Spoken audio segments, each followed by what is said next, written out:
Esta parte me trae una frase suya de hace un tiempo que dice: el delito hoy es un negocio, una cuestión de negocios, hay mucha plata en juego y sería una tontería enfrentarlo si no hay una fuerte decisión política de perseguir, detectar y controlar los flujos del dinero de la criminalidad. Y en ese sentido fue que usted dijo también, porque de lo que estamos hablando es de voluntad política, de decisión política, que hace Sí, falta políticos una clase dirigente que le pierda el miedo a esta negociación permanente, ¿no? totalmente, sí, que rompa lo que llamamos el doble pacto, digamos, que es el pacto entre la policía, entre los políticos y la policía, y entre la policía y la forma de criminalidad. Pero hay un fenómeno que estamos tratando de llamar la atención, y es que buena parte de la criminalidad urbana y mucha de la criminalidad que se instala en los barrios y en los barrios más pobres, nosotros tendemos a tener la tendencia a creer que esto es un chico que no fue a la escuela, que no tuvo una buena educación y por lo tanto se convierte en malandra, o gente pobre que si tuviera trabajo se convertiría en malandra. Que hay que tener trabajo, que hay que tener educación y que cuando eso ocurre tienen menos posibilidades de ser reclutados, es cierto, pero el núcleo central del problema está en lo que llamamos los mercados criminales. Y los mercados criminales los dominan gente que no tiene ningún problema de pobreza y no tiene ningún problema de educación, al contrario. Y si vos no desactivás los mercados criminales, no te estoy hablando de los grandes carteles, te estoy hablando del mercado criminal que está en los barrios, que están vendiendo droga, el mercado criminal del robo de vehículos y autopartes, del robo de motos, que en los interiores aún en los pueblos hay, del robo de tantas cosas, de cosas robadas, del abigeato grande, ¿no? Del que se roba un cordero, sino de las cajas, digamos, los camiones o el ganado en serio vinculado al matarifes ilegales. Bueno, Sí. todos esos son mercados. No de la clase media que compra artículos robados, sino o clase media, por no estigmatizar, pero de cierta clase que menudea con los artículos robados y alimenta Bueno, y el que robo también menor. todos, Pero también esto, bueno, a ver, cuando nosotros decimos miremos los mercados criminales, desactivemos los mercados criminales, significa cambiemos el eje de la mirada. Porque claro, para el chico pobre o para el chico que no va a la escuela hay que hacer justicia social sin ninguna duda, pero no es un problema de seguridad, es un problema de justicia social. Desactivar los mercados es muy importante porque además, si vos tenés un chico que lo están reclutando como soldadito en un barrio para vender droga, primero lo van a volver adicto y segundo gana mucho más plata, no le vas a dar una beca de 5.000 pesos para sacarlo de un negocio donde gana 40.000. Entonces, ahí vos tenés que entrar a desactivar. Y para eso necesitamos una lógica totalmente distinta. Sin ninguna duda, sí. narcotráfico es clave, pero no es el único mercado. Y ahí tenés que trabajar muy inteligentemente y una de las grandes estrategias que se sabe es frenar los flujos de dinero. El punto es que cuando vos frenás el flujo de dinero, te tenés que meter con digamos, con los negocios que lavan dinero, con las cuevas y financieras que hay en cada una de las provincias, y ahí empezás a tocar otros flujos financieros que tienen que ver con el financiamiento de la política, que tienen que ver con otras formas de corrupción, que tienen que ver con la evasión impositiva más grande, y todo se mezcla ahí. Entonces se mezcla el dinero de los mercados criminales con el dinero del financiamiento ilegal, con el dinero de la evasión impositiva, y todo va con estas cuevas financieras, con estos, muchas veces estas mutuales de préstamos que están en todos los barrios, todo lo que se llama el sistema financiero popular, que es mucho más extendido, que no le prestamos atención, pero que es donde se genera todo un mundo de dineros ilegales, que son los que sostienen la criminalidad urbana más importante. Claro, está muy bien.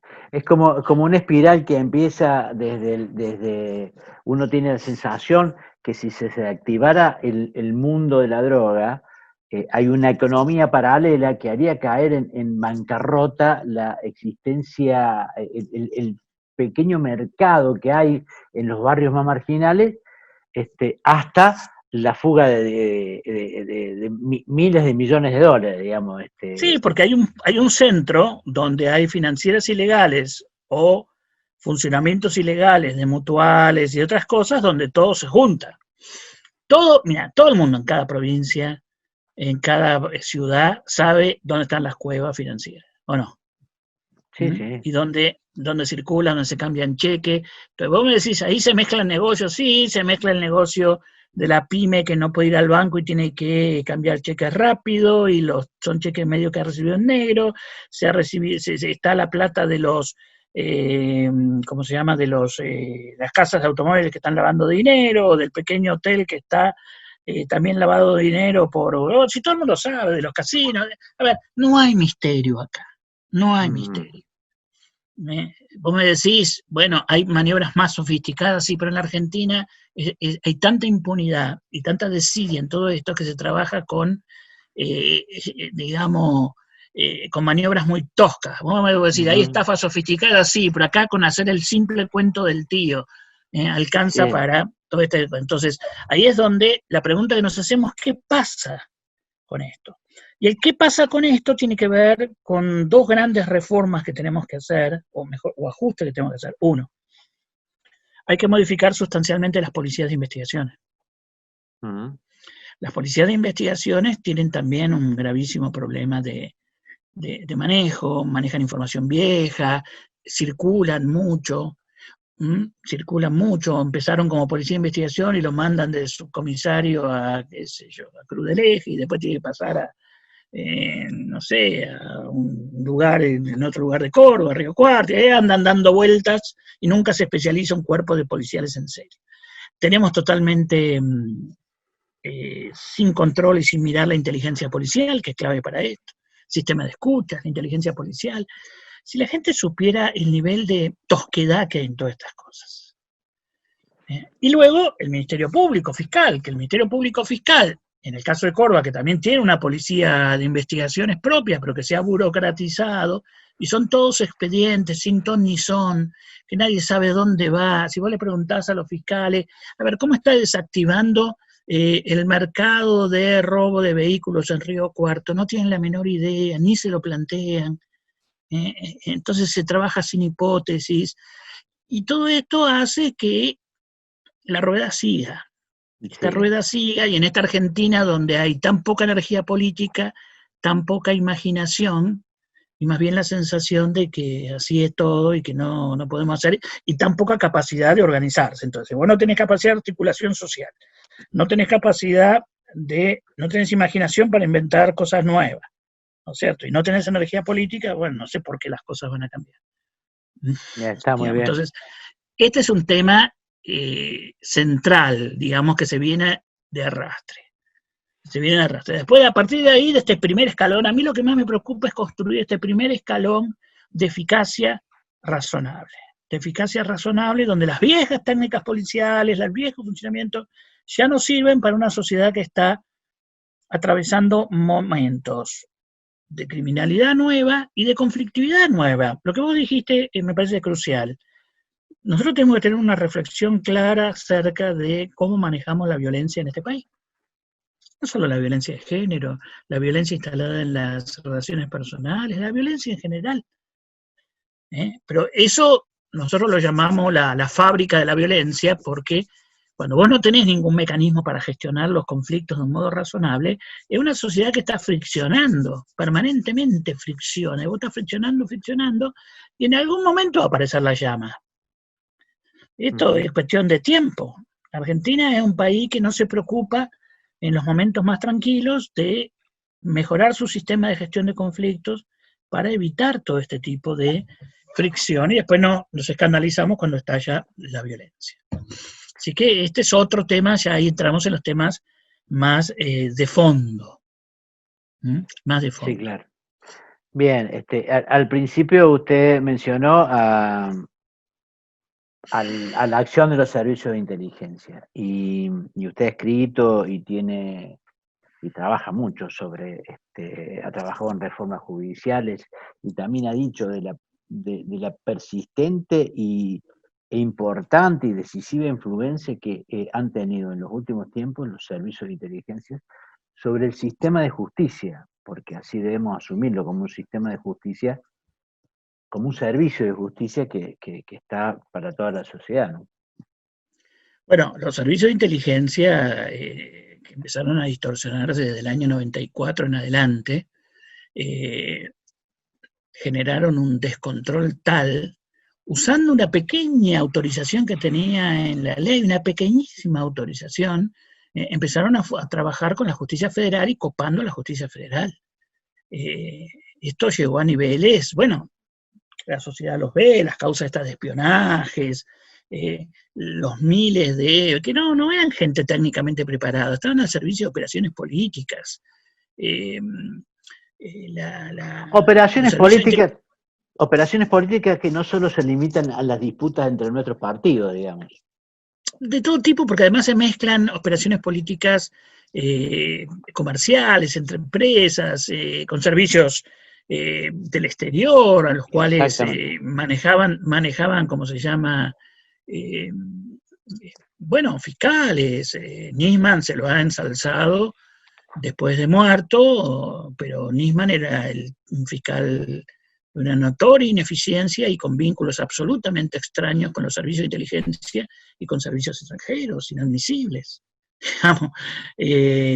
El gobierno anterior tenía esta mesa judicial y hacía operaciones de todo tipo.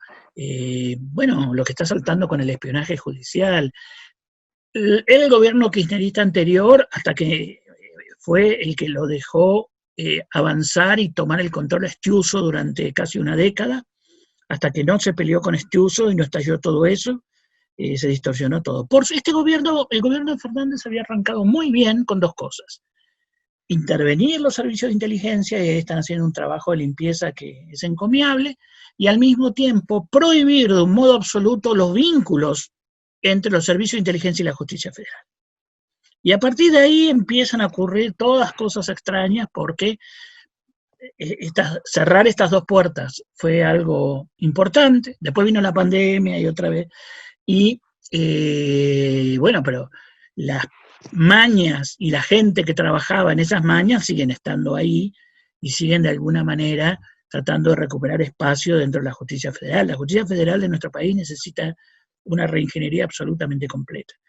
Yo creo que la intervención puso freno a todas estas formas de espionaje ilegal y pronto se va a lanzar a la discusión un nuevo modelo de una nueva ley, un nuevo modelo de servicio de inteligencia, pero que no tiene nada que ver con la investigación criminal, con esto, pero también el que los agentes de inteligencia ocuparan el lugar de estas investigaciones es lo que ha impedido la creación de una nueva policía de investigación federal en el país, una FBI que venimos reclamando hace muchos años y nunca se concreta, nunca se hace, digamos, y al mismo tiempo que trabaje con las policías de investigaciones de las distintas provincias, en temas de narcotráfico, la reforma federal, y en ese sentido también estamos avanzando en el sistema acusatorio, es determinante porque ahí tenés narcotráfico, criminalidad económica, trata de personas, tenés mucho del lavado de dinero, tenés todo lo que es delitos ambientales, bueno, son los grandes delitos, los grandes daños del país, y a su vez genera una estructura de coordinación con las provincias que tiene que ser nueva. En eso estamos, pero acá este año se paralizó un poco todo ese trabajo, pero hay que retomarlo con rapidez. Está bien, porque lo que hemos visto, el manoseo que hemos visto de parte de la justicia o en el ámbito de la justicia, el abuso en general de autoridad, la discrecionalidad, y todas estas escenas que hemos visto reclaman una reforma judicial o por lo menos una puesta en estado de cosas diferentes, porque pero has visto que es muy tóxico. Pero llegó a niveles, imagínense, sobre todo acá en la capital federal, con esto que llamamos Comodoro Pi, que no es lo único, porque hay temas en provincias que también son complicados, pero estos jueces y fiscales que trabajaban con los servicios de inteligencia, hacían lo que les parecía con su cargo, estaban vinculados al fútbol y a las cosas, es decir, habitantes de los sótanos de la democracia, eso era. Los sótanos de la democracia es una gran definición, es realmente una gran definición porque se ha intentado acorralar a la democracia desde el 83 en adelante a través de estos factores. Servicio de inteligencia, su influencia en la justicia, los medios de comunicación corporativos, de modo de condicionar las reacciones de la democracia, digamos. Antes, Totalmente, durante el siglo XX, la solución era golpe de Estado. ¿sí? Y generando, y esto es uno de los condicionamientos más graves a los cuales se le está prestando poca atención, generando una dirigencia política que comienza, desde que entra a la política, empieza a estar condicionado porque tiene que pactar con las mafias. Y esto es el tema del financiamiento de la política. Y no hay peor condicionante para la democracia que una dirigencia política que poco a poco van sobreviviendo solo aquellos que son gerentes de los peores intereses.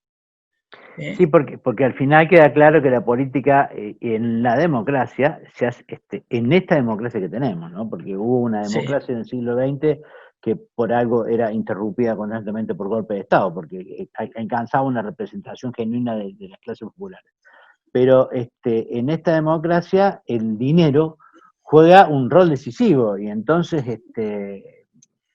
bueno, pero vos fíjate la debilidad que tiene y la oscuridad que tiene, cómo cuesta poner en el debate público el problema del financiamiento de la política. Sí. Hubo dos momentos que parecían interesantes. Por un lado, cuando digamos, hubo un cruce en el 80 y sigo hablando del siglo pasado, en el 2018-2019, que fue el financiamiento de la campaña de Vidal y que aparecieron después los cuadernos, en que uno tenía el pensamiento o la intención, bueno, a ver si ponemos en claro quiénes son los que aportan a la política. ¿Cuánto pusieron los fondos buitre en la elección de Macri? ¿Cuántas cosas, digamos, serían muy útil para el pueblo? Porque la información, el valor de la información, te permite tomar decisiones, digamos. Sería muy útil saber quiénes financian la política.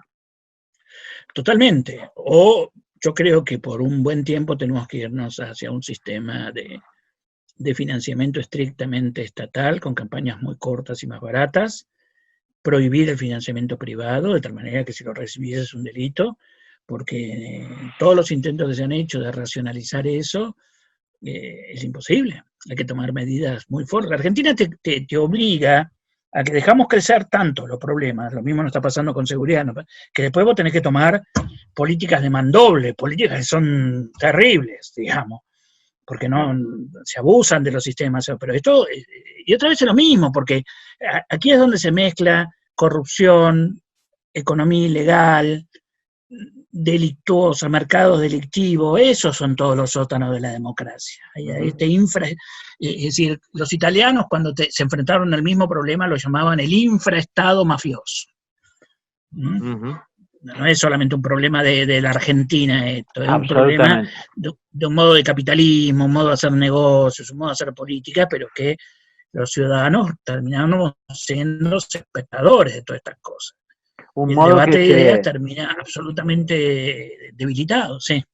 Un modo que se ha subrayado en estos tiempos en el mundo, digamos.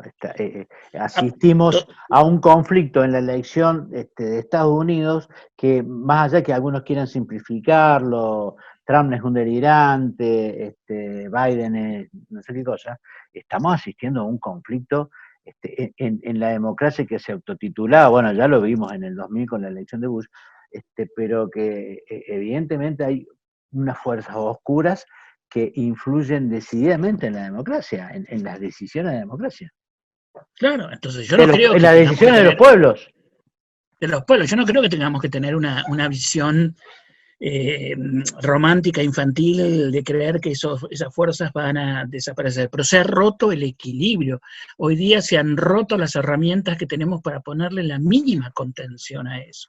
Y yo una de las graves reproches que le hago al conjunto de gobiernos más progresistas, con los cuales me siento mucho más afín, es que dejaron crecer esa ilegalidad.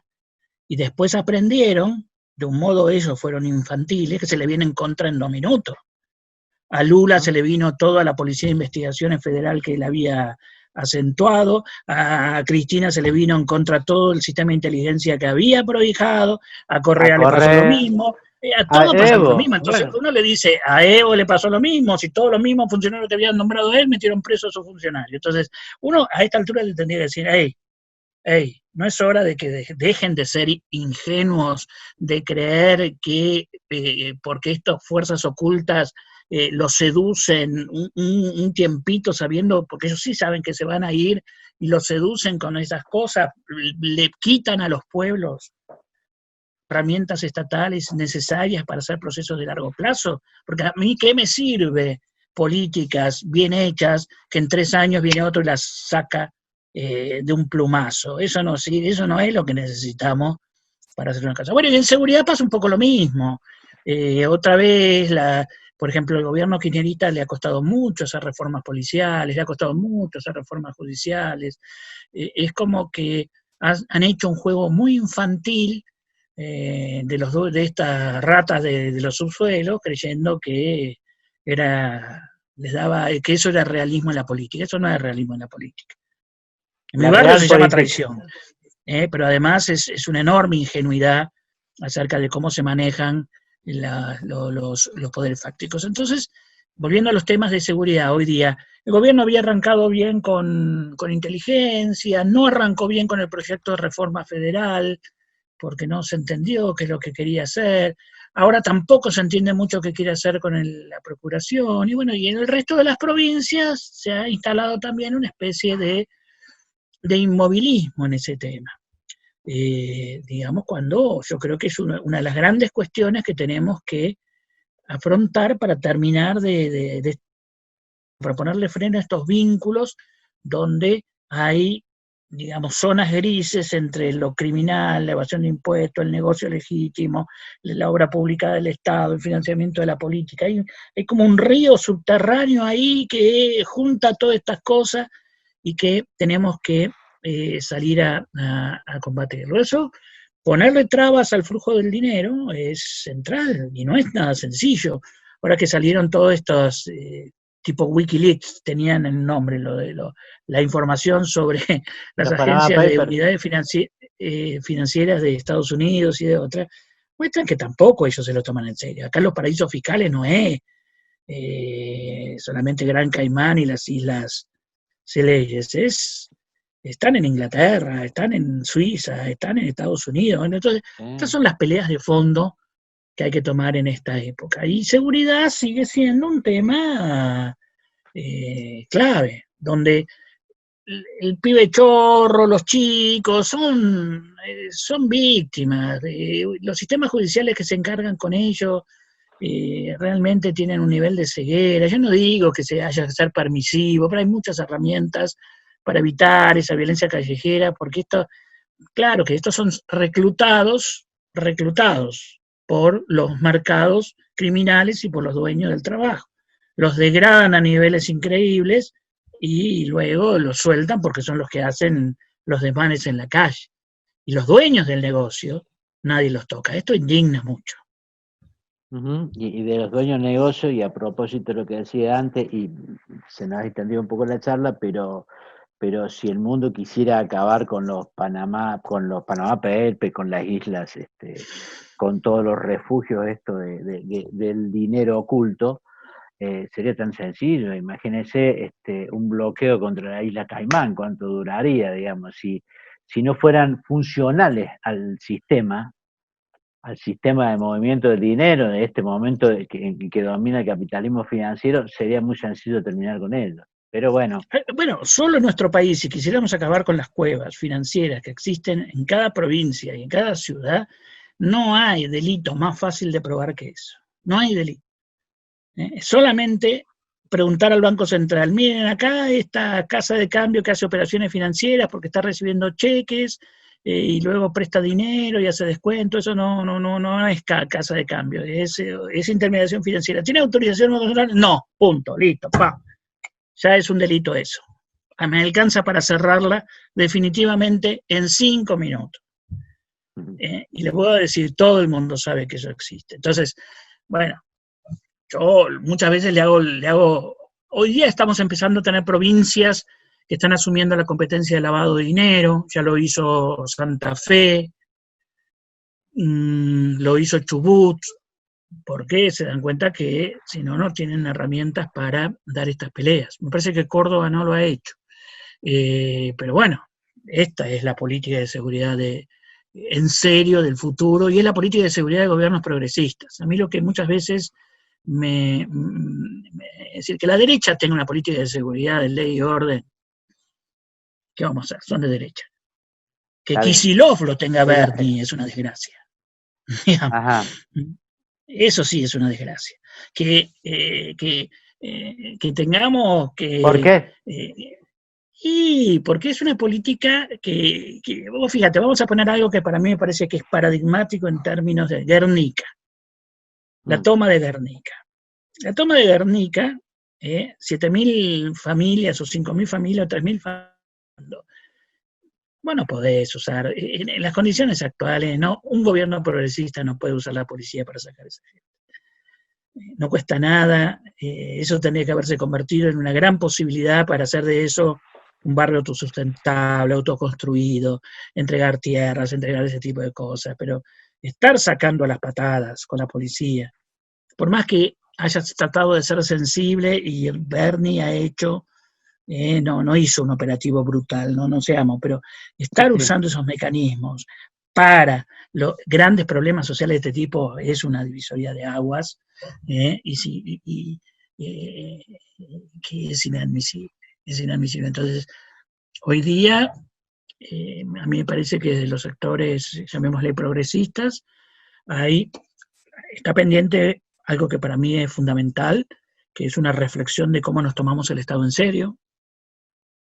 Yo soy estatista, yo creo que el Estado es la única herramienta que tienen los sectores pobres para construir una sociedad más igualitaria, pero no sé por qué razón le hemos entregado el discurso de la eficacia del Estado a la derecha, que no cree en el Estado. Digamos. Y los sectores progresistas, que creemos en el Estado, buenísima nos parece que podemos tener un Estado, bobo, un Estado cooptado por la clase media que no quiere laburar, un Estado lleno de ineficacias, un Estado de todo tipo. No, si la preocupación del Estado ha sido, los que se preocuparon fueron los laboristas, los socialdemócratas, los comunistas, ellos se preocuparon del Estado y un Estado eficaz en serio. Y dentro de ese Estado eficaz en serio está una política eficaz en serio. Sí, y hay una pérdida de orientación alrededor de esto. Solo que a veces hasta la palabra eficacia tiene una mirada cultural que algunos le ven un sentido y otros otra, ¿no? Porque para algunos, para la derecha o para los sectores, la eficacia del Estado es la permisibilidad para poder fugar, para poder poner... pero sí, la paradoja es muy buena, que ellos hablan de la eficiencia del Estado cuando odian el Estado. Claro, y los sectores de centro izquierda, que creemos que el Estado es una gran herramienta, le regalamos el discurso de la eficacia, si es un tema del centro izquierda. ¿De dónde puede ser eso? ¿Cómo vas a tener un Estado bobo? ¿Cómo vas a tener un Estado ineficaz? ¿Cómo vas a tener un Estado dispendioso? Es ridículo, digamos, por lo menos el Estado que ejecuta políticas. Porque acá también hay una trampa que le llamamos gasto público a lo que es gasto social, que son mecanismos de redistribución de ingresos.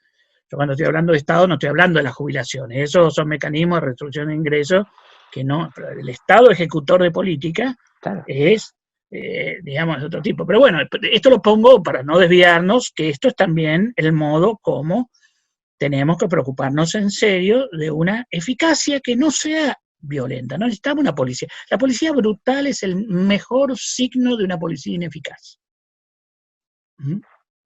Está muy bien.